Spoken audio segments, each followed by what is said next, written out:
জাহান্নামের ভয় কলিজার মধ্যে যাদের থাকবে তাদের বাড়ি গাড়ি টাকা পয়সা অর্থ সম্পদ ব্যাংক ব্যালেন্স পোলা পোশাক আদি চেহারা রূপ কোনো কিছুই তারা গুরুত্ব দিবে না।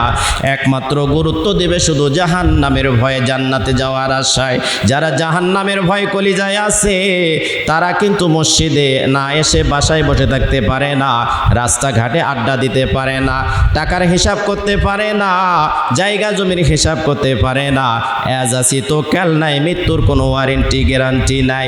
আসার সিরিয়াল আছে, দাদা দাদি আসছে, বাবা মা আসছে, এরপরে কলিজার টুকরা সন্তান, কিন্তু যাবার কোনো সিরিয়াল নাই। দাদা দাদি আছে, বাবা মা পৃথিবীতে বেঁচে আছে, কিন্তু ছোট্ট সন্তান দুনিয়া থেকে বিদায় নিয়ে চলে যায়। যেই জিনিসের কোনো ওয়ারেন্টি গ্যারান্টি নাই, যাওয়ার কোনো সিরিয়াল নাই। এই জন্য আগে আগে আমাদের আমলনামা নেকির পাল্লাটা ভারী করতে হবে। জাহান্নামটা কেমন জায়গা? মায়ার নবী বিশ্ব নবী ডাক দিয়া বলেন, জাহান্নামের সর্বনিম্ন যাকে শাস্তি দেওয়া হবে, সর্বনিম্ন যে শাস্তি পাবে তাকে দুইটা জাহান্নামের জুতা পরিয়ে দেওয়া হবে। জাহান্নামের জুতা যাকে পরায় দেওয়া হবে, পায়ে যখন হিট করবে মাথার মগজগুলো বলকিতে থাকবে, টকবট করে ফুটতে থাকবে, এত জোরে আঘাত করবে পায়ের তালু থেকে মাথা পর্যন্ত, মাথার ছাতিটা বাস্ট হয়ে যাবে, ফেটে যাবে। জাহান্নামের সর্বনিম্ন শাস্তি হচ্ছে যাকে আগুনের দুটা জুতা পরিয়ে দেওয়া হবে। তার মধ্যে আছেন নবীজির চাচা আবু তালিব, তাকেও জাহান্নামের দুইটা জুতা পরিয়ে দেওয়া হবে। কারণটা হচ্ছে নবী করিম সাল্লাল্লাহু আলাইহি সাল্লামকে ভালোবেসেছেন, মহব্বত করেছেন, কিন্তু অনুসরণ করেন নাই। কাফেরেরা যখন মারতে এসেছে ঢাল স্বরূপ সামনের দিকে দাঁড়িয়ে গিয়ে বলেছে, আমার ভাতিজাকে মেরো না। খাবার দিয়েছে, গোসল করিয়ে দিয়েছে, খোঁজখবর নিয়েছে, তার পোশাকটা শরীরে পরিয়ে দিয়েছে, কখনো চড় দেয় না, থাপ্পড় দেয় না। হাজারো বিপদের সময় আবু তালিব নবী করিম সাল্লাল্লাহু আলাইহি ওয়াসাল্লামের সামনে ডানে বামে পিছনে সব সময় প্রোটোকল দিয়েছেন, সামলিয়েছিলেন, কিন্তু নবীজিকে কখনো অনুসরণ করেন নাই, শুধু ভালোবেসেছেন। কিয়ামতের ময়দানে আবু তালিবের পায়ের দুইটা জুতো পরিয়ে দেওয়া হবে, জাহান্নামের জুতো পরিয়ে দেওয়া হবে।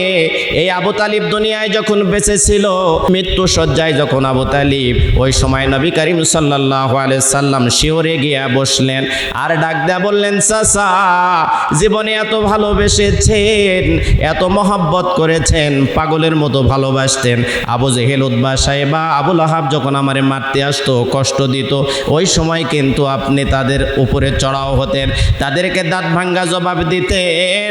চাচা আপনি এত কিছু আমার জন্য করলেন, আমি যতক্ষণ বাসায় ফিরতাম না ততক্ষণ পর্যন্ত আপনি খাইতেন না।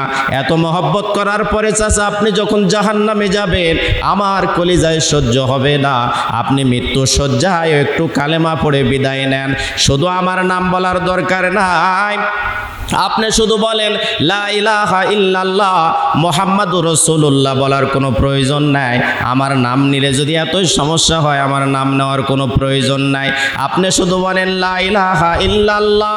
কিয়ামতের কঠিন মুসিবতের দিনে মানুষ যখন এক প্রান্ত থেকে আর এক প্রান্ত দৌড়াতে থাকবে, মাথার মগজগুলো গলে গলে নাকের ছিদ্র দিয়া কানের ছিদ্র দিয়া পড়তে থাকবে, বাবা মা সন্তানকে ভুলে যাবে, সন্তান বাবা মাকে ভুলে যাবে, দীর্ঘদিন দাম্পত্য জীবনে 30, 40, 50, 60 বছরের জীবনে স্বামী স্ত্রীকে ভুলে যাবে, স্ত্রী স্বামীকে ভুলে যাবে, কেউ কারো পরিচয় দিতে চাইবে না।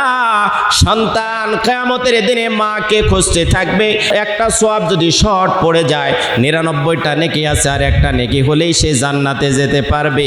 এমতো অবস্থায় আল্লাহ ডাক দেয়া বলবে, বান্দা ও গোলাম, কিয়ামতের দিনে 99টা নেকি তোমার আছে, তুমি নামাজ পড়েছো, হজ করেছো, যাকাত দিয়েছো, দান খয়রাত করেছো, নেক আমল করেছো, তাহাজ্জুদ পড়েছো, তুমি ভালো ভালো কাজ করে এসেছো, কিন্তু আমলের পাল্লায় উঠিয়ে দেওয়ার পরে একটুখানি তোমার সওয়াব কম হওয়ার কারণে তুমি কিন্তু জাহান্নামে যাচ্ছ। এই জাহান্নামে যাইতে তুমি কি কিয়ামতের ময়দানে তোমাকে কেউ হেল্প করবে নাকি সহযোগিতা করবে নাকি 99টা নেকি আর একটা হলেই তোমাকে জান্নাতে দেওয়া যাবে? চেয়ে দেখো তো কেউ তোমাকে দেয় নাকি? দুনিয়ায় কত মহব্বত ছিল ভাইয়ের সঙ্গে, দুনিয়াতে কত মহব্বত ছিল বন্ধুর সাথে, দুনিয়াতে কত মহব্বত ছিল মা আর সন্তানের মধ্যে, দুনিয়াতে কত মহব্বত ছিল বাবা আর সন্তানের ভিতরে। তুমি এই কিয়ামতের ময়দানে তোমাকে ছেড়ে দেওয়া হলো। যাকে ভালো হয়, যার উপর ভরসা পাও, তার কাছে গিয়া তুমি একটা নেকি নিয়ে আসে জান্নাতে চলে যাও। সন্তান দৌড়ে দিবে, কারো কাছে যাবে না। জনম দুঃখিনী মার সাথে দেখা হয়ে গিয়ে বলবে, মা দুনিয়াতে এত ভালোবাসতে আমারে, একটা নেকির জন্য আমি জান্নাতে যেতে পারছি না, দয়া করে আমারে একটা নেকি দিবেন, জান্নাতে যেতে চাই। জনম দুঃখিনী মা অন্যদিকে তাকিয়ে বলবে, দুনিয়াতে আমার কোনো বিয়ে হয় নাই, আমার দুনিয়াতে কোনো পরিবার ছিল না, পরিকল্পনা ছিল না। কারণ হলো সন্তানকে একটা নেকি দিবে কেমনে? মায়ের তোর কম 10টা 15টা 20টা নেকির জন্য সেও দৌড়াইতেছে কিয়ামতের ময়দানে। কিয়ামতের ময়দান আর কবর ফুলচিরাটা হলো কেউ কারো না। দুনিয়াতে একজন অপরজনের সহযোগিতা হেল্প করতে পারে, কিন্তু এই মুহূর্তে যদি আমরা মারা যাই, ডেড বডি হয়ে যাই, কবরে রেখে আসার পরে সন্তান কান্না করবে, স্ত্রী কান্না করবে, পরিবারের সবাই কান্না করবে। একদিন 2 দিন 3 দিন 1 সপ্তাহ পরে সবাই কিন্তু ভুলে যাবে।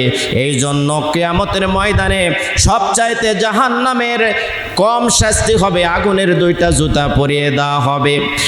নবী করিম সাল্লাল্লাহু আলাইহি ওয়াসাল্লাম বললেন, চাচা আপনাকে আমি ঝগড়া করে জান্নাতে নিয়ে যাব, আপনি যদি শুধু বলেন লা ইলাহা ইল্লাল্লাহ, তাহলে আমি আপনাকে আল্লাহর সাথে জেরা করে জান্নাতে নিয়ে যাব। পাশে বসা ছিল আবু জেহেল, আবু লাহাব, উতবা, সাইবা, মুগীরা। তারা বলতেছে, আপনি দীর্ঘদিন ধরে বাপ দাদার ধর্ম পালন করলেন, এই মুহূর্তে এসে মুহাম্মাদের ধর্ম পালন করে কি আপনার বাপ দাদার ধর্মে চুনকালি দিবেন নাকি? শেষ পর্যন্ত আবু তালিব দুনিয়া থেকে কালেমা নিয়ে বিদায় নিতে পারে নাই।